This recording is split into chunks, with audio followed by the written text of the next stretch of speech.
दोस्तों, राजस्थान में 2023 के विधानसभा चुनाव का दंगल अब शुरू हो चुका है।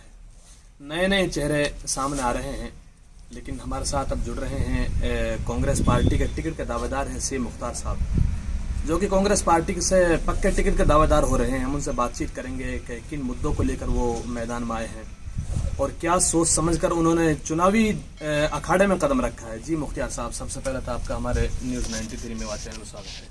बहुत बहुत शुक्रिया आपका भी और आपके दर्शकों को भी मेरी तरफ से बहुत बहुत शुभकामनाएं, प्यार। जी, तो अब ये चुनावी दंगल अब शुरू हो चुका है, तो आपने जो चुनावी अखाड़े में कदम रखा है, तो क्या सोच समझ के आपने कदम रखा है, क्या वजह हुई ऐसी? एक तो आप पत्रकार लोगों ने ऐसे बना दिया जैसे कोई कुश्ती होने वाली है और यहाँ कोई गुथाई होगी दो लोगों की, लेकिन सही बात यह है लोकतंत्र का अखाड़ा ही है जी। तो लोगों के बीच जा रहे हैं, लोगों से बात कर रहे हैं, समझने की कोशिश कर रहे हैं कि क्या परेशानी है लोगों की, किस तरह का तो बदलाव जो है लोगों को ज़रूरत है, किस तरह की सोच की लोगों को। अच्छा, 75 साल में अभी तक शिक्षा को लेकर मेवात इलाका के आप राजस्थान मतलब बहुत पीछे है, तो अब आप शिक्षा को लेकर क्या आप कहेंगे? देखो, शिक्षा को लेकर मैं हमेशा से कहता रहा हूँ, मेरे जीवन का उद्देश्यों में से एक उद्देश्य ये है कि मैं हमारे इलाके में शिक्षा की बेहतरी के लिए जितना कुछ कर पाया हर संभव प्रयास करूँगा, और उस सब में मुझे उम्मीद है कि बहुत कुछ बदलना है। तो शिक्षा के क्षेत्र में बहुत कुछ, सही बात तो यह है कि आज भी हम लिटरेसी की बात करते हैं, आज भी हम हायर एजुकेशन की बात करते हैं, आज भी हम कॉलेजेस की बात करते हैं। सही, आज इस दौर में भी जहां हर ज़िले में यूनिवर्सिटी है, आज भी हम इस इलाके में यूनिवर्सिटी की मांग करते हैं। मेवात इलाका इतना बड़ा रीजन है जिसमें करीब 7-8 विधानसभा का इधर है राजस्थान में, और 6-7 विधानसभा हरियाणा में है, करीब 20 विधानसभा क्षेत्रों को कवर करता है इलाका। वो अलग बात है कि राजस्थान में आधा कुछ हिस्सा है, कुछ हिस्सा हरियाणा में है, बावजूद इसके मेवात एक खित्ता है जिसको बॉर्डरों से अलग नहीं किया जा सकता।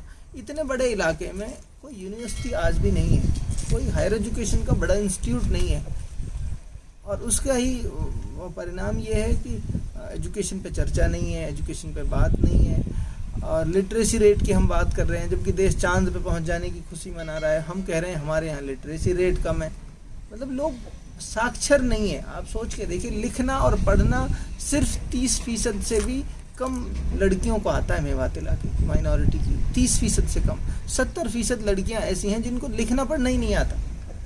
अब इन 30% में से भी मुश्किल से पॉइंटों में कुछ परसेंट लड़कियां हैं जो हायर एजुकेशन तक जा पाती। इस दौर में जहां रोबोटिक वर्ल्ड की बात कर रहे हैं कि रोबोट आ जाएंगे, आदमियों के रिप्लेसमेंट हो जाएंगे, मशीनीकरण का ऐसा दौर है जहां अब हम आर्टिफिशियल इंटेलिजेंस की बात कर रहे हैं, जहां हम ड्राइवरलेस कारों की बात कर रहे हैं, उस दौर में हम बात कर रहे हैं लिटरेसी रेट की, हम बात कर रहे हैं कि हमारे पास हायर एजुकेशन में लोग नहीं हैं। तो ये बहुत दुर्भाग्य की बात है और इससे ज़्यादा मुश्किल परिस्थितियां हो नहीं सकती।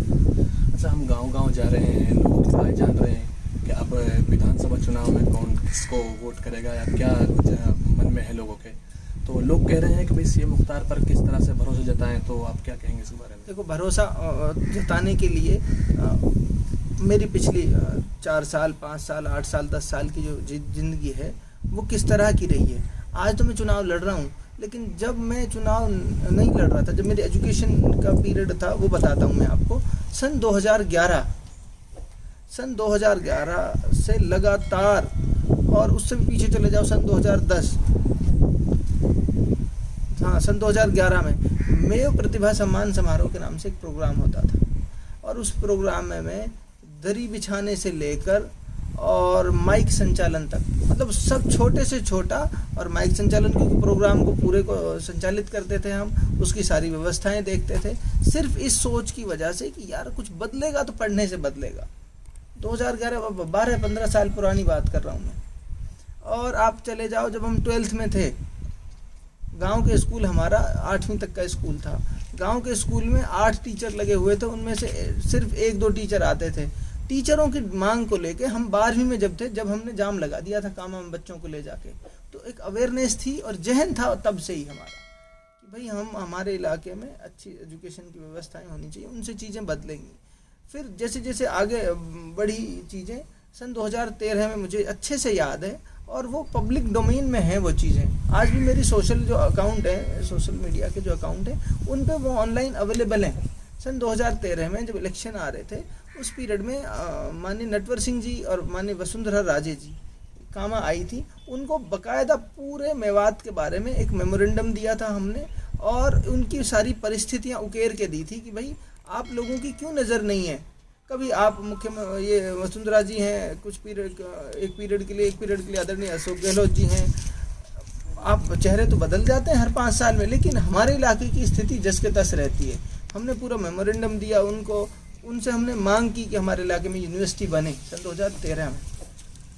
उसके बाद जैसे जैसे बात यह है कि लोग आए, उनका एजेंडा अलग था, उनका मकसद ही अलग था। उसके बाद उनको रिमाइंड कराया वापस, जब वो इलेक्शन जीत के आए उनके बेटे, तो इस बात को सोचे बिना कि भाई वो कौन सी पार्टी से, किससे, हमारे लोगों ने जिताया। विधायक किसी जब जीत जाता है तो फिर वो सब लोगों का है, जिसने वोट दिए उसका भी है, जिसने वोट नहीं दी उसका भी है। उनको रिमाइंड कराया बार बार हमने कि हमारी डिमांड थी, और उस समय उन लोगों ने कहा था, हमसे वादा किया था कि ये हम आपकी मांग पूरी करेंगे चुनाव जीतने के बाद। फिर हमने बार बार उनको रिमाइंड कराया, लेकिन उनका ऑब्जेक्टिव अलग था, उनका एजेंडा अलग था। उनका सिर्फ इतना एजेंडा था कि माल खींच लो, जितना ज़्यादा से ज़्यादा खींचो, उसके बाद दोबारा उन्होंने चुनाव ही नहीं लड़ा यहाँ से। तो बात यह है, इन सब चीज़ों को मैं इसलिए बता रहा हूँ कि 10 साल पहले भी जब मैं चुनाव नहीं लड़ता था, जब मैं 5,000 की नौकरी भी नहीं करता था, जब मैं पढ़ता था, पढ़ाई के दौरान से इस तरह का जहन था हमारा कि कुछ बदलेगा तो पढ़ने से बदलेगा। तो ये सब तमाम दलाइल हैं, सबूत हैं इस बात के, उससे आगे बढ़ जाइए आप। फिर जैसे ही मेरा सीए का रिज़ल्ट होता है, रिज़ल्ट पास होता हूँ, तो फिर मीडिया के चैनल पे मैंने कहा कि मेरा ख्वाब ये है, मेरा सपना ये है कि हमारे इलाका एजुकेशन में पूरी दुनिया में जाना जाए। फिर सिर्फ कह देने तक सीमित नहीं रहा। जैसे ही मेरे पास कुछ पैसे आए, जैसे ही मेरी नौकरी लगी, मेरे पास रोज़गार आया, उसके तुरंत बाद मैंने इस पे काम करना शुरू किया और एजुकेशन का एक बड़ा इंस्टीट्यूट अपने इलाके में बनाया।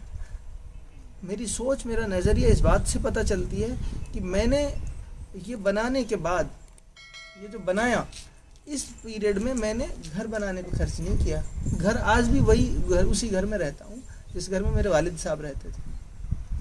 उसके बाद कुछ मेरे पास पैसे आए तो अलवर में हमने कोचिंग इंस्टीट्यूट खरीदा, इसलिए कि आज के दौर की ज़रूरत है, नीट और आईआईटी के लिए बच्चों की प्रिपरेशन कराएं। तो हमारे साथी हैं, उन साथियों के साथ मिल के हम प्रयास कर रहे हैं कि उस विंग में भी हम काम किया जाए। मॉड्यूलस के नाम से एक बेहतरीन कोचिंग इंस्टीट्यूट आज अलवर में चलता है हम साथियों के अच्छा। तो प्रयासों से। मैं कहना ये चाहता हूँ कि भरोसा करना पड़ेगा, इसलिए करना पड़ेगा कि ये तमाम चीज़ें इस बात की दलील हैं, इस बात के सबूत हैं कि हम इस फील्ड में काम करना चाहते हैं अपने इलाके की बेहतरी के लिए। अच्छा, अगर कांग्रेस पार्टी आपके लिए और कामा की जनता आपके लिए अगर मौका देती है इस बार में, तो कहीं ऐसा तो नहीं कि आप भी 75 साल की तरह से इस जनता को भूल कर या तो जयपुर चले जाएंगे या कहीं और जगह ऑफिस बनाकर बैठ जाएंगे? अगर मुझे कहीं बाहर रहना होता, अगर ये मेरे एजेंडे का हिस्सा नहीं होता, इस इलाके में रहना, इस इलाके की खैर ख्वाही और बेहतरी के लिए काम करना, तो मैं जयपुर दिल्ली से छोड़ के नहीं आता। दिल्ली गुड़गांव में मैं बहुत सेटल्ड लाइफ जीता हूँ और मेरी वहाँ काम अच्छा है, मेरे पास मेरी रहने की सुख सुविधाएँ अच्छी हैं वहाँ पे। मैं इस इलाके में लौट कर नहीं आता अगर मुझे यहाँ रहना नहीं होता तो इसलिए इस बात में की चिंता करने की किसी को बिल्कुल ज़रूरत नहीं है। हारूं चुनाव जीतूं, इलाके के लोगों के बीच रहूँगा, काम करूँगा। कामा विधानसभा के गांव-गांव में हम जाकर दौरा कर रहे हैं और एक सर्वे कर रहे हैं, लेकिन देख रहे हैं कि रास्ते तो ब्लॉक हो रहे हैं कीचड़ की वजह से, गंदगी की वजह से। निकलने के लिए पानी नहीं है। बहुत सारे गाँव ऐसे हैं जिनमें पानी भी नहीं है, पीने के लिए पानी नहीं है। और शिक्षा को लेकर तो बहुत पिछड़ापन है। तो क्या कहेंगे आप, जीतने के बाद या फिर जीतने से पहले कोई काम शुरू कर देंगे? क्या कहेंगे? देखो, शिक्षा की अगर जहाँ तक बात है, शिक्षा पे हमने काम शुरू कर दिया और जिस तरह बड़ा इलाका है, इस बड़े इलाके की ज़रूरत के हिसाब से भी काम छोटा है। जितना बड़ा इलाका है उसकी ज़रूरत बहुत ज़्यादा है और जो इलाका पहले ही 50-100 साल पीछे रह गया हो, और उसके लिए तो और बहुत ज़्यादा ज़रूरत है। ऐसे 100 इंस्टीट्यूटों की ज़रूरत है, ऐसे 100 स्कूलों की, अच्छे बेहतरीन स्कूलों की ज़रूरत है। लेकिन फिर भी जिस हैसियत में आज हूँ मैं, उस हैसियत में भरपूर प्रयास कर रहा हूँ। जैसे मैंने लोगों से पहले भी कहा, जब हम राजनीतिक मिशन पे नहीं थे तब भी मैं लोगों को कहता था कि अगले 10 साल 10 बड़े बड़े इंस्टीट्यूट चुनाव नहीं भी जीतेंगे तब भी इलाके में बनाने की प्रयास करेंगे, हमारी प्राथमिकता रहेगी। मेरा एक एक पैसा इस इलाके के एजुकेशन की बेहतरी के लिए खर्च होगा। इससे ज़्यादा भरोसा नहीं दिला सकता कि एक एक पैसा गलत जगह खर्च नहीं होगा, वो एजुकेशन की बेहतरी के लिए खर्च होगा। चुनाव जीते या हारे, जीते या हारे, अगर चुनाव जीतते हैं तो फिर लार्ज स्केल पे, क्योंकि फिर हमारे पास डिसीजन मेकिंग होगी। इस इलाके की पॉलिसियाँ, इस इलाके में कहाँ खर्च होना है, कितना खर्च होना है, किस तरह लोगों को और मोटिवेट करना है। फिर लोग, हमारे यहाँ क्या है, राजनेताओं की बात को लोग सुनते बहुत हैं। आम आदमी की बात को लोग इतना नहीं मानते, तवज्जो नहीं देते, लेकिन नेताओं की बात को बहुत मानते हैं, बहुत फॉलो करते हैं। हमें अगर ऐसी स्थिति हुई तो जाहिर सी बात है, जब लोगों की गलत बातें लोग मान लेते हैं तो सही बात, उनके फ़ायदे की बात तो डेफिनेटली लोग मानेंगे। फिर हम बड़े स्तर पर ये काम करने की भरपूर प्रयास करेंगे। खैर, ये हमारे साथ जुड़ रहे थे कांग्रेस पार्टी के टिकट के दावेदार सी मुख्तार साहब हमारे साथ जुड़ रहे थे, बातचीत कर रहे थे। हमने उनसे काफ़ी सवाल किए, विकास को लेकर और शिक्षा को लेकर भी हमने काफ़ी सवाल किए। लेकिन अब देखा जाएगा कि कामा विधानसभा में जनता किसको तय करेगी और किसको कुर्सी पर बिठाएगी, ये तो अब कामा विधानसभा की जनता तय करेगी।